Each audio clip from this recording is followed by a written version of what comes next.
여러분, 세상에서 가장 작은 물질이 뭘까요? 이건 과학이 발달해 가면서 아마 점점 이 더 작은 것들이 이제 발견되게 될 겁니다. 한때는 바이러스라고 하는 것이 가장 작은 것이다라고 생각들을 했어요. 바이러스는 세균보다 약 100분의 1에서 50분의 1 정도 크기예요. 그래서 동식물의 이 세포 핵보다 더 작습니다. 전자현미경으로 간신히 보일까 말까 하죠. 이 바이러스 때문에 요즘 얼마나 어렵습니까? 이 코로나라고 하는 바이러스 때문에 눈에도 잘 보이지 않는 이 바이러스가 지금 전 세계를 경제적으로 또 여러 가지 어렵게 만들고 있잖아요. 그런데 이 바이러스보다 더 작은 것이 있는데 그것은 바로 원자라고 하는 겁니다. 이 원자는 현미경으로도 잘 보이지 않을 정도로 작습니다. 그런데 이 원자보다도 더 작은 게 있는데 이 원자의 핵이 중성자와 양성자로 구성되어 있는데 이 중성자와 양성자를 만드는 더 작은 소립자를 쿼크라고 합니다.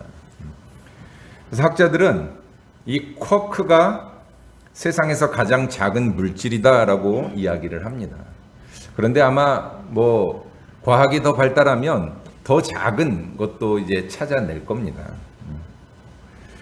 그런데 오늘 본문에 이 겨자씨의 비유로 예수님이 말씀을 하고 있습니다. 왜 이 말씀을 드리냐면 겨자씨가 사실은 뭐 씨앗들 중에서 가장 작은 씨라고 우리가 그렇게 알고 있어서 예수님께서도 그 비유를 세상에서 가장 작은 것, 작은 씨를 비유로 이제 말씀을 전하고 있는데, 근데 오늘 본문에서 사실 예수님이 하시고자 하는 말씀은 세상에서 제일 작은 게 뭐냐? 이건 물어보시는 거 아닙니다. 오늘 이 두 본문, 우리가 읽은 두 본문은 예수님 당시에 가장 작은 씨앗, 식물들 가운데 가장 작은 씨앗이라고 여겨지던 이 겨자씨를 가지고 예수님이 말씀하신 것으로 예수님은 오늘 이 본문의 말씀을 통해서 우리에게 아주 중요한 두 가지 메시지를 전하고 계십니다. 예수님께서 이 가장 작은 겨자씨를 통해서 말씀하시는 것이 무엇일까? 오늘 이 겨자씨 하나의 의미를 같이 생각해 보면서 말씀의 은혜를 나누려고 합니다. 자, 예수님께서 겨자씨를 통해서 하시려는 첫 번째 말씀의 의미는 뭐냐면 천국이 겨자씨와 같다라고 말씀하셨어요. 오늘 본문 마태복음 13장 31절 말씀에 보면 천국은 마치 사람이 자기 밭에 갖다 심은 겨자씨 하나 같으니 라고 말씀을 시작합니다. 천국이 왜 겨자씨 하나가 같을까? 여러분, 이 겨자씨는 정말 아주 작습니다. 혹시 겨자씨 보신 적 있으세요? 겨자씨 보신 적 있으세요? 옛날에는 그래서 목사님들 성지순례 가면 겨자씨를 많이 사가지고 오셨어. 그래서 그거를 이렇게 저기 막 코팅해가지고 교인들한테 나눠주기도 했어요. 근데 겨자씨가 정말 작습니다. 참깨보다도 더 작아요. 그런데 이 겨자씨가 세상에서 가장 작은 씨앗이냐 그러면 아니, 어떤 사람은 더 작은 씨가 있다라고도 이야기를 합니다. 뭐 난초씨가 더 작다라고 말하는 사람들도 있고 뭐 더 작은 씨를 찾기도 해요. 근데 뭐가 더 겨자씨가 제일 작은 거라 예수님이 말씀하신 게 아니라 예수님 당시에 이스라엘에서는 사람들의 생각에 상식적으로 제일 작은 씨앗 하면 겨자씨를 생각했기 때문에 예수님이 이 겨자씨를 비유로 말씀하고 있는 겁니다. 이 겨자가 씨가 정말 작은데, 그런데 이 겨자씨의 특징이 뭐냐면 좋은 땅에다가 이 겨자씨를 심어 놓으면 몇 달 되지 않아서 이 씨에서 싹이 나와 가지고 자라는데 금방 이렇게 큰 나무로 자란다 그래요. 그래서 오늘 본문의 말씀에서처럼 이는 모든 씨보다 작은 것이로되 자란 후에는 풀보다 커서 나무가 되매 공중의 새들이 와서 그 가지에 깃드느니라. 겨자가 이게 자라가지고 몇 달 만에 나무가 돼요. 그리고 거기에 새들이 와서 앉아서 그 씨를 다시 쪼아 먹을 정도로 큰 나무로 성장한다라는 이야기입니다. 예수님이 왜 이 겨자씨를 가지고 천국에 대해서 설명을 하셨을까? 왜 천국은 겨자씨 한 알과 같다라고 말씀하셨을까요? 그것은 천국의 이 확장성에 대해서 말씀을 하신 겁니다. 여러분, 예수님께서 처음 이 땅에 오셨을 때 예수님이 어떻게 오셨습니까? 우리가 잘 아는 것처럼 유대 땅 베들레헴이라는 작은 시골 마을에서 태어나셨고요. 처음에 태어나셨을 때는 여관 방도 잡지 못해서 마구간에서 말 구유 위에 누이셨습니다. 예수님이 이 땅에 오셨을 때는 정말 초라하고 보잘것없는 모습으로 이 땅에 오셨어요. 그리고 예수님의 공생의 사역도 마찬가지입니다. 예수님께서 처음 공생의 사역을 시작하셨을 때에는 아무도 예수님을 따르는 사람들이 없었습니다. 누구도 예수님의 말씀에 귀를 기울이지 않았어요. 예수님께서 천국에 대해서 선포하시고 복음을 전하실 때 몇몇 사람들이 따르기 시작했지만 처음에 이 예수님의 복음운동, 천국 하늘나라 운동은 정말 보잘것없고 아무런 힘도 없는 그런 일들이었다라는 겁니다. 그런데 이 예수님의 이 천국 운동이 시간이 점점 지나면서 많은 사람들이 예수를 따르게 됐고요. 결정적으로 예수님이 십자가에 죽으셨다가 부활하신 다음에 오순절날 마가의 다락방에 120명의 제자들이 모여서 기도하고 그때 성령 충만함을 받은 다음에는 이제 이 예수 운동이 어떻게 됩니까? 예루살렘 곳곳에 퍼지게 되고 거기에서 더 나가서 온 유다와 사마리아와 땅끝까지 복음이 전파되면서 수많은 사람들이 예수를 믿게 되고 하나님 나라의 복음을 믿게 됩니다. 그래서 오늘날에는 전 세계에 수십억 명의 이 크리스찬들이 지금 신앙생활하면서 예수를 믿고 있잖아요. 처음 예수님께서 이 땅에 오셨을 때 정말 보잘것없는 그런 아기의 모습으로 오셨고 인간의 몸을 입고 이 땅에 오셨지만 그 예수님으로부터 시작된 천국 운동이 우리도 모르는 사이에 점점 확장이 돼서 이제는 전 세계 인구의 3분의 1이 예수 믿는 그러한 크리스찬들이 될 정도로 이 천국 하나님 나라 운동이 확장되어졌다라는 겁니다. 바로 겨자씨가 그래서 천국은 겨자씨 하나가 같다라는 예수님의 메시지가 그런 의미가 있습니다. 겨자씨가 처음에 볼 때는 정말 작고 보잘것없는 씨지만 이것이 옥토에 심겨져서 싹이 나고 자라게 되면 큰 나무를 이루는 것처럼 천국이 바로 하나님의 나라 운동이 그렇게 시작되었고 그렇게 확장되었다라는 것입니다.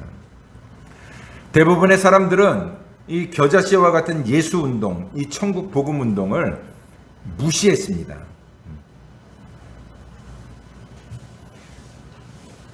예수님의 복음의 역사는 비록 작고 부족해 보이지만 그러나 그렇게 시작된 이 천국 운동이 이제는 상상을 초월한 엄청난 결과를 가져왔다라는 것을 우리는 기억해야 됩니다.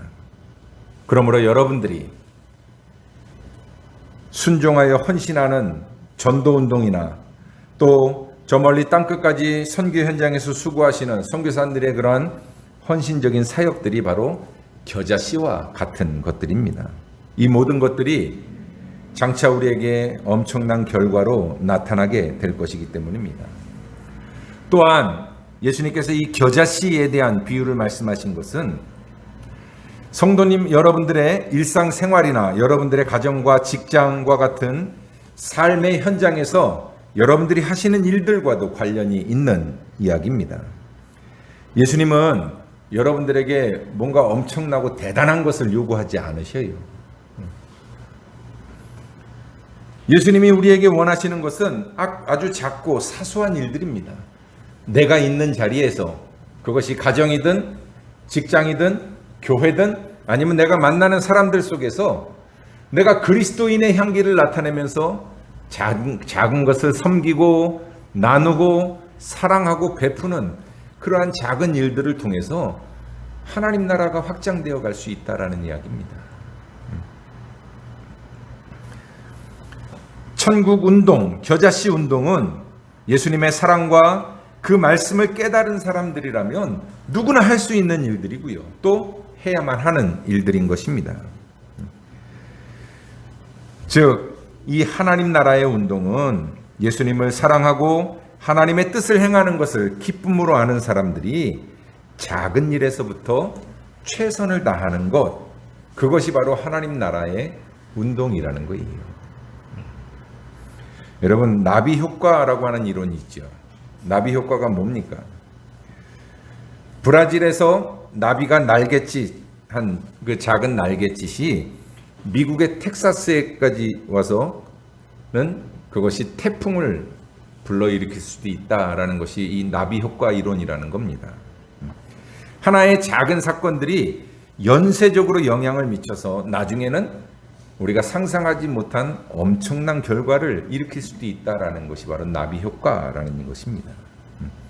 여러분, 마찬가지예요.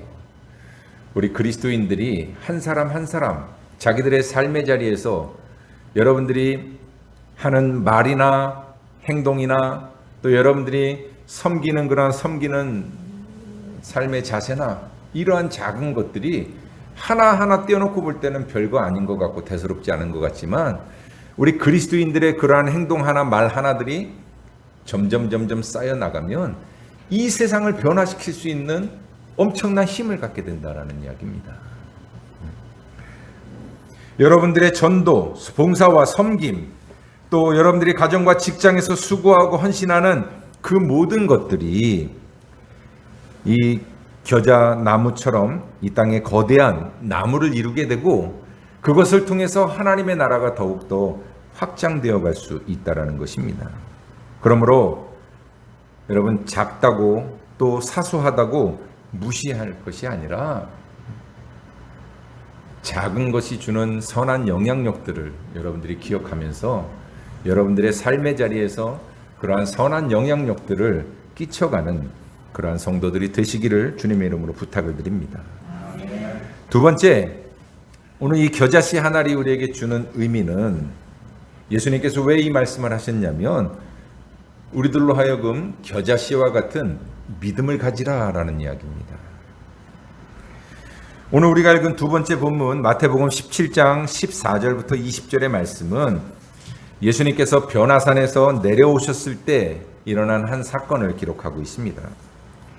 산 아래에 남아있던 제자들은 간질병으로 고생하던 아이를 고치지 못했고 그것 때문에 서기관과 바리새인들의 비난을 받고 그들을 둘러싼 무리들의 조롱을 받고 있었습니다. 예수님께서 그들 가까이 다가오시자 무리 가운데 한 사람이 뛰어나서 예수님 앞에 무릎을 꿇었습니다. 그는 이 아이의 아버지였습니다. 그는 귀신이 자기 아들을 사로잡아 경련을 일으키고 거품을 흘리고 발작하게 해서 아들의 몸과 마음을 심히 상하게 해왔고 심지어는 물이나 불 있는 데서 그냥 넘어뜨리게 만들어서 죽을 위기도 여러 번 겪었다라고 이야기를 합니다. 그래서 이 아버지는 그런 아들, 그러니까 뭐 요즘 말로 하면 간질병 증세가 있었던 것 같아요. 그 아들을 고치기 위해서 아마도 유명하다라는 의원들은 다 찾아갔을 거고요. 또 좋다는 약은 다 먹여봤을 겁니다. 그런데도 이 병이 낫지 않으니까 예수님을 만나기 위해서 이 아이를 데려왔던 겁니다. 그런데 마침 예수님이 이 변화산 위에 올라가 있는 상황이라 밑에 산 밑에 있던 남아있던 제자들을 보고 그 제자들한테 자기 아들의 병을 고쳐달라고 아들에게서 귀신을 쫓아내달라고 그렇게 부탁을 했어요. 그런데 문제는 그 제자들이 이 아이의 병을 고치지 못했다라는 겁니다. 아마 제자들이 처음에는 자기들이 이 아이의 병을 고칠 수 있을 거라고 생각하고 온갖 근엄한 표정을 가지고 이 아이를 고치려고 했을 거예요. 왜냐하면 오늘 우리가 읽은 본문보다 그 앞에 마태복음 10장 1절에 보면 예수님께서 제자들을 파송하는 이야기가 나오거든요. 2명씩 짝을 져서 제자들을 파송하시면서 그때 제자들에게 어떤 능력을 주셨냐면 병을 고치는 은사와 귀신을 쫓아내는 권능을 주셨다라고 성경은 이야기를 해요. 그러니까 제자들이 이미 예수님으로부터 병 고치는 은사와 귀신을 쫓아내는 권능을 받았어요. 그리고 그 권능을 가지고 전도하러 다니면서 이미 병을 고친 경험들이 있습니다. 귀신을 쫓아냈던 경험들이 있어요. 그래서 아마 제자들은 그 생각을 하면서 이번에 이 아이도 자기들이 고칠 수 있을 거라고 생각하면서 아마 온갖 무게를 잡으면서 이 아이를 고치려고 했을 겁니다.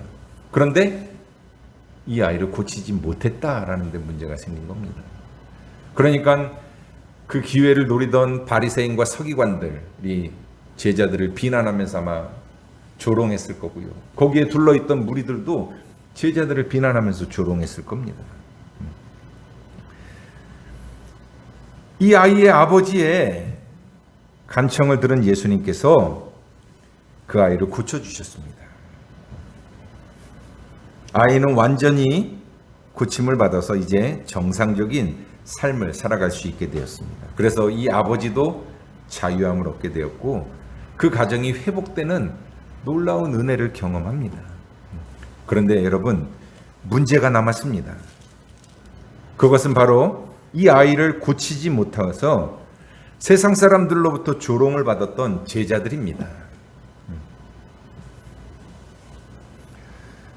제자들이 오늘 본문 마태복음 17장 19절에 보면 제자들이 조용히 예수께 나와 이르되 우리는 어찌하여 쫓아내지 못하였나이까? 라고 예수님한테 물어봐요. 아니 예수님, 왜 우리는 이 일을 못했습니까? 라고 물어봅니다. 왜냐하면 전에는 했었거든요. 전에는 귀신을 쫓아냈고 병을 고쳤는데 왜 지금 우리는 이 일을 하지 못했습니까? 라고 물어봅니다. 그러니까 예수님이 뭐라고 말씀하셨어요? 너희 믿음이 작은 까닭이니라. 진실로 너희에게 이르노니 만일 너희에게 믿음이 겨자씨 한 알만큼만 있어도 이 산을 명하여 여기서 저기로 옮겨지라 하면 옮겨질 것이요 또 너희가 못할 것이 없으리라. 왜 못 고쳤다고요? 믿음이 작은 까닭이라.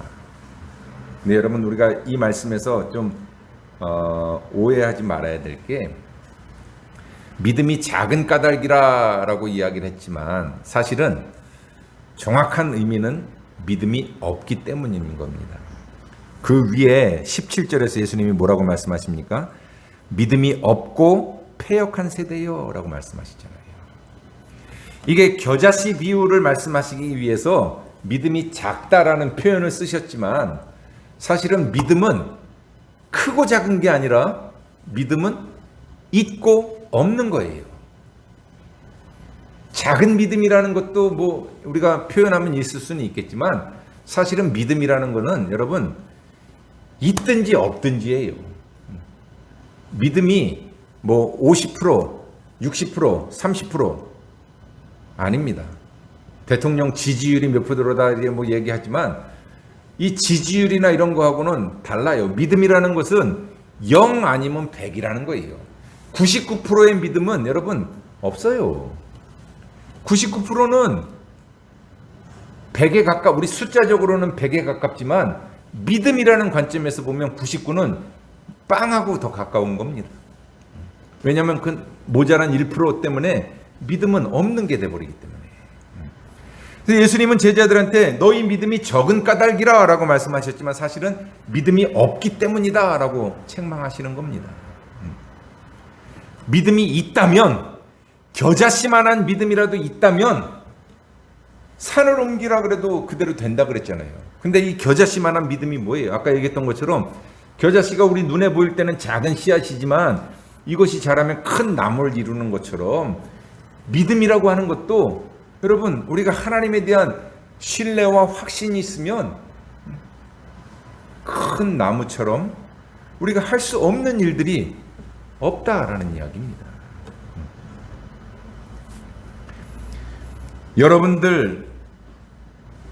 여러분들이 가진 믿음이 연약해 보이고 보잘것없어 보여도 여러분들이 하나님에 대한 분명한 확신이 있다면 그 믿음을 통해서 여러분들이 할 수 없는 일이 없다라는 이야기입니다. 왜 오늘날에 우리가 기적을 경험하지 못하고 하나님의 능력을 체험하지 못합니까? 믿음이 없기 때문이에요. 신약시대에 그리고 초대교회 당시에 여러 가지 많은 기적과 이적들이 일어났습니다. 그때는 전적으로 하나님만 바라보고 예수 그리스도만 바라보는 믿음이 있었기 때문에 그런 기적을 경험할 수 있었어요. 근데 오늘 이 시대에는 사실 우리가 믿음을 이야기하지만 하나님을 향한 온전한 믿음을 가지고 살아가기가 어려운 시대예요. 우리는 믿음을 말하기보다 먼저 의심하고 또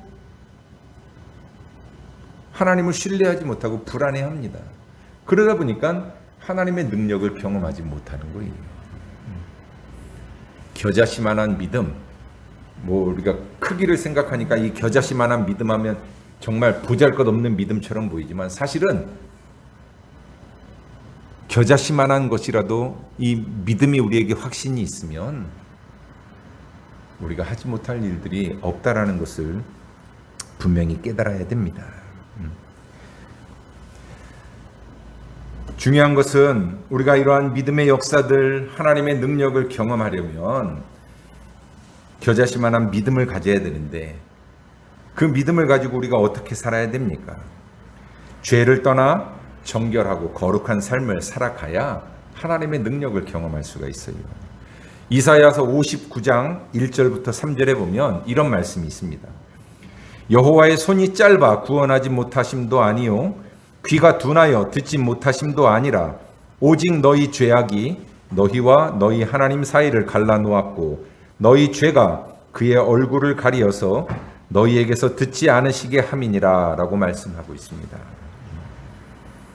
하나님이 능력이 없어서 우리 기도를 듣지 않는 게 아니라 죄 때문에 그 죄가 하나님과 우리 사이를 갈라놓아서 우리가 능력을 행하지 못한다라는 이야기예요. 여러분, 우리에게 겨자씨와 같은 믿음, 순수하고 정결한 믿음이 있다면 하나님의 능력을 경험하지 못할 이유가 없습니다. 그러므로 사랑하는 성도 여러분, 여러분들이 하나님의 말씀을 절대적으로 믿고 신뢰하는 가운데 하나님의 능력을 경험할 수 있는 그러한 삶을 살아가시기를 주의 이름으로 부탁을 드립니다. 마지막 세 번째로 오늘 이 겨자씨 하나를 우리에게 주는 의미는 예수님은 우리들에게 겨자씨를 닮은 교회가 되고 겨자씨를 닮은 성도가 되라라고 말씀하고 있습니다.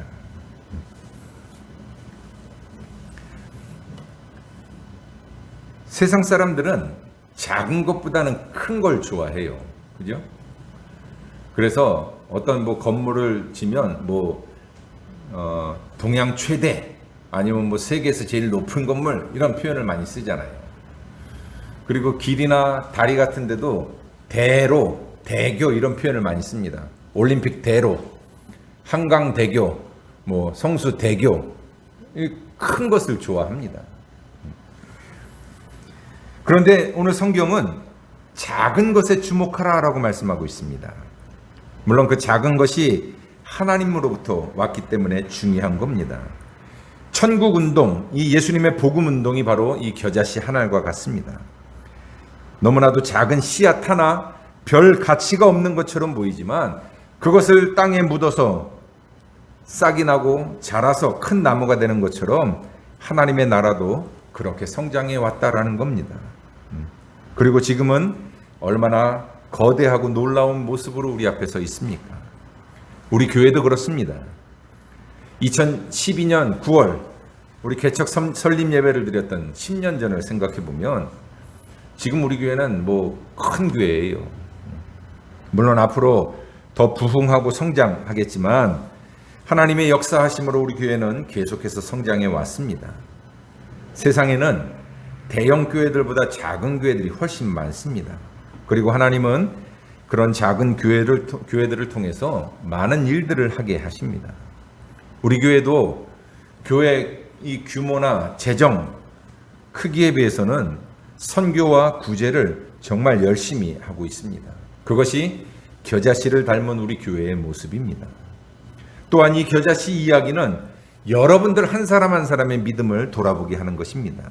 여러분들에게 순결하고 진실하며 온전한 믿음이 있다면 그것이 정말 연약하고 보잘것없이 보여도 여러분들의 그 믿음을 통해서 하나님의 위대한 역사를 일으킬 수 있다는 말씀입니다. 그러므로 여러분 한 사람 한 사람의 삶이 별것 아닌 것처럼 보이고 세상에 별 영향력을 끼치지 못하는 것처럼 보이지만 여러분 그렇지 않아요. 여러분들이 있는 자리에서 여러분들이 만나는 사람들에게 하는 말과 행동 또 전하는 사랑이 여러분들을 통해서 하나님의 나라를 크게 확장시켜 갈 수 있다는 겁니다. 그 일에 저와 여러분들이 쓰임받을 수 있어야 합니다.